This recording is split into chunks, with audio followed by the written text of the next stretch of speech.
Sisters and brothers in the pursuit of justice and peace, comrades, I thank the organisers of this international Congress for providing myself as a delegate from Australia representing the Independent and Peaceful Australia Network this opportunity to support the aims of this Congress and to provide an insight into the serious situation which we are facing in Australia. IPAN, the Independent and Peaceful Australian Network, which I'm representing here, consists of many groups in civil society, trade unions, faith groups and peace organisations, and numerous individuals across Australia. And we are campaigning for an independent foreign policy and mutually beneficial relations and peaceful relations with all countries. IPAN applauds the holding of this international Congress on neutrality. We strongly support the Colombian call for the world to unite for neutrality and peace and promote a strategy to stabilise our planet and build a future where war is a relic of the past. Our world is facing a series of crises. Current wars are causing extensive suffering. Civilians in Gaza face genocide. Nations are lining up in blocks in preparation for even more suffering and war. The danger of nuclear escalation is ever present, and environmentally, we are heading with increasing speed towards catastrophic extinction. So this Congress is being held at a time and place chosen most appropriately here in Colombia, as a progressive government is searching for a peaceful and sustainable future for Colombia and the world. We in Australia are facing a serious crisis. We are caught in a cleft position between China and the United States. Neutrality and the non-aligned movement may provide us with the only pathway out of this crisis, the only way that we can be guaranteed a future of peace and mutually beneficial relations with all countries.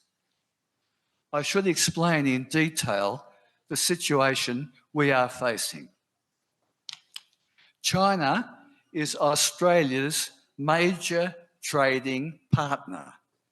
Mineral exports to China have provided many jobs and significant export income for Australia. Australians depend on importation from China for many everyday items. Prosperity for Australia over recent decades has depended to a significant extent on trade with China. On the other hand, Australia's political leadership is slavishly bonded to US foreign policy. It's through the ANZUS alliance and more recently the AUKUS alliance with the UK and US, and Australia internally is subservient to the United States through its sell-off of sovereignty through other agreements signed with the United States. One of those is the Force Posture Agreement. This guarantees the United States military with a posture in Australia. It gives them unimpeded access to our ports and our airfields. That includes porting their nuclear submarines and stationing their B-52 bombers, some of which can carry nuclear weapons. It facilitates the stationing every year of 2,500 US Marines. And they stage military exercises in preparation for war with China with our own military forces. The United States has established its own command centre in our northern capital, Darwin, a command centre for its Air Force and its troops.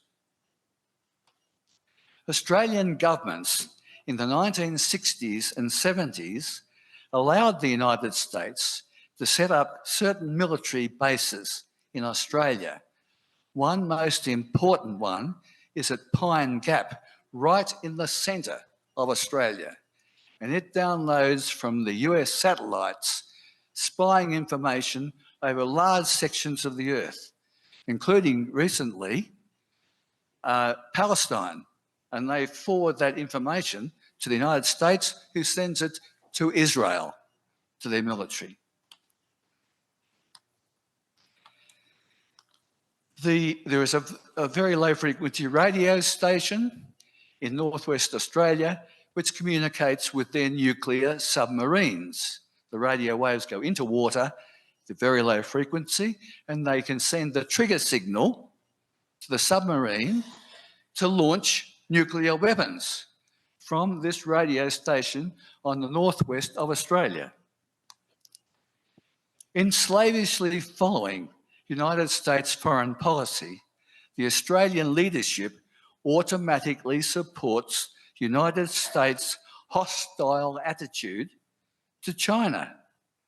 And it means our Navy are conducting provocative patrols through the South China Sea and the Taiwanese Strait in accordance with the United States policy of freedom of navigation.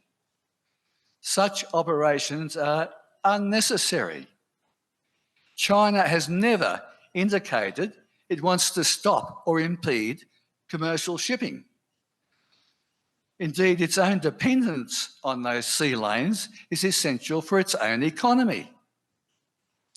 The Australian peace movement, of which IPAN is a part, is deeply concerned about this slavish dependence and following of US foreign policy and the close integration of the Australian military with that of the United States.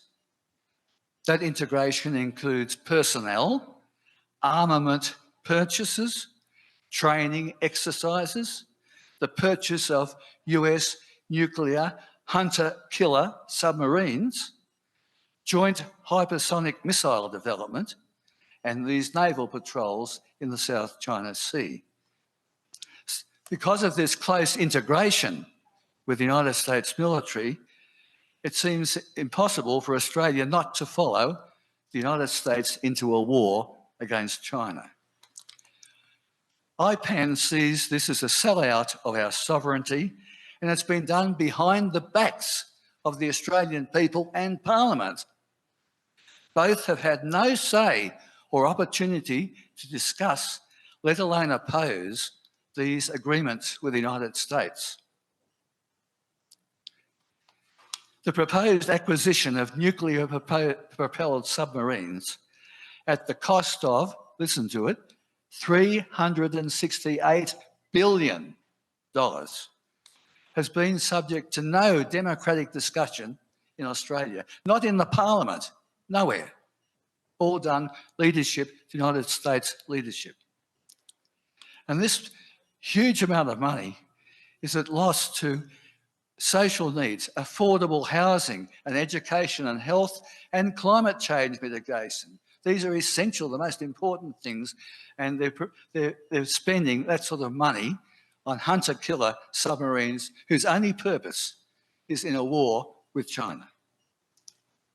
Australia's support for a war with China would be disastrous for the Australian community and people and our region, if not the world.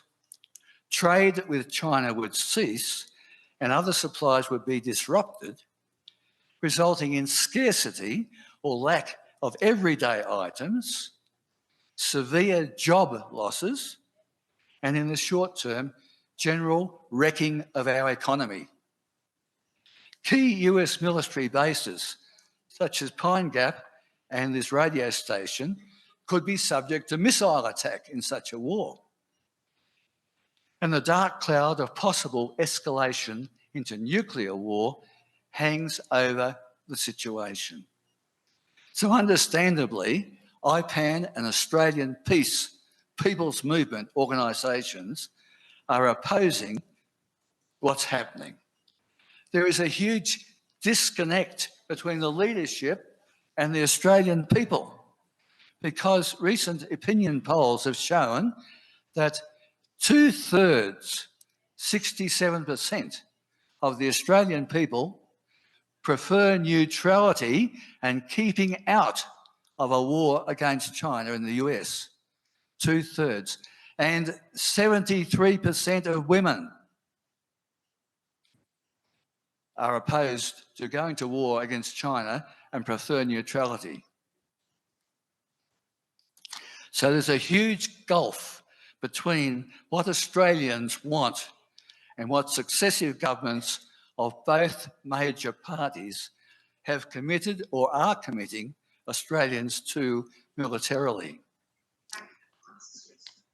IPAN has identified this deep concern for peace and an independent foreign policy through their national inquiry into the costs and consequences of Australia going into these wars. We've been into Vietnam and Afghanistan and Iraq following the United States into these wars. I wanted to say, because I'm getting the time there, that IPAN is also looking at an alternative defence policy for Australia, and in it, non-nuclear armed neutrality is central to that vision, with diplomacy being the first defence of Australia. The emphasis must always be on diplomacy, and of course neutrality and keeping out of these United States wars will be to great benefit of our country. It's dependent, of course, on only one thing. There's only one thing, and that's the people's movement. And we haven't said enough in this Congress about the people's movement and how people's movement, broad, strong and active, is how in Ireland and other places that are neutral, how that neutrality is to be maintained, the people. And if we're going to get neutrality and keeping out of wars in Australia, only a people's movement will do it. We have to awaken, explain and mobilise. And I will say that, no, I won't say, I'd say too much. Summing up, I'd say that joining the fraternity of non-aligned nations and embracing active neutrality would free Australia from involvement in a US war against China and would enable the pursuit of an independent foreign policy embracing peaceful and beneficial relations with all countries. Thank you.